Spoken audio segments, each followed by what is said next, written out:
The CARES Act provided a lifeline for taxpayers and small businesses.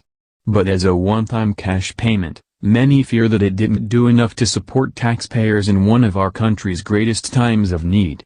Especially in light of the fact that many people still have not received their stimulus checks.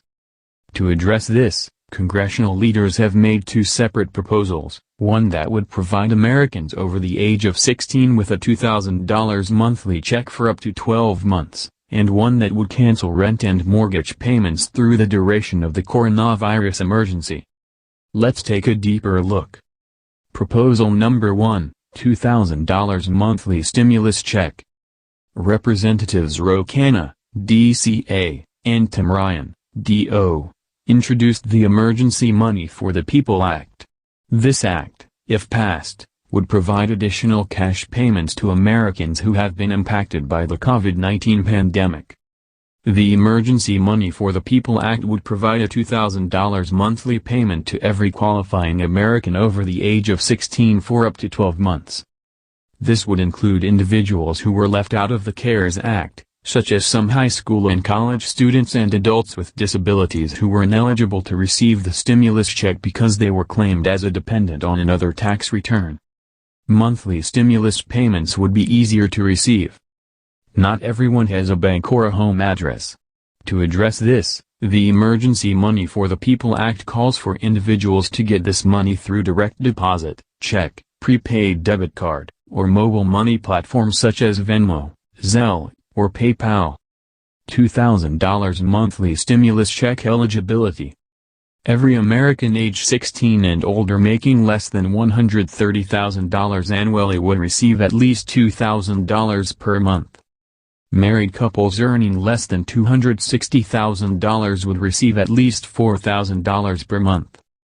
Qualifying families with children will receive an additional $500 per child, for up to 3 children. Those who had no earnings, were unemployed, or are currently unemployed would also be eligible for the stimulus even if they didn't file a tax return. Those who were not eligible in 2019 or 2018 but would be eligible in 2020, could submit at least 2 consecutive months of paychecks to verify income eligibility. Proposal number 2, cancel rent and mortgage payments through the coronavirus emergency. Representative Ilhan Omar, DMN, introduced the Rent and Mortgage Cancellation Act. This act, if approved, would call for a nationwide cancellation of rents and home mortgage payments through the duration of the coronavirus pandemic, or up to 1 year. The bill would include full rent payment forgiveness for your primary residence, full mortgage payment forgiveness for your primary residence, no accumulation of debt for renters or homeowners, no negative impact on their credit rating or rental history. It would establish a relief fund for landlords and mortgage holders to cover losses. It would create an optional fund to finance the purchase of private rental properties to increase the availability of affordable housing. The bill would be retroactive to March 13, 2020, and would last for 1 year, unless extended. Renters and homeowners who made payments during April 2020 would be reimbursed for their payments. No double dipping allowed. The bill would only allow taxpayers to receive coverage for their primary residence. It would not cover second homes, vacation homes, or other non-primary residences.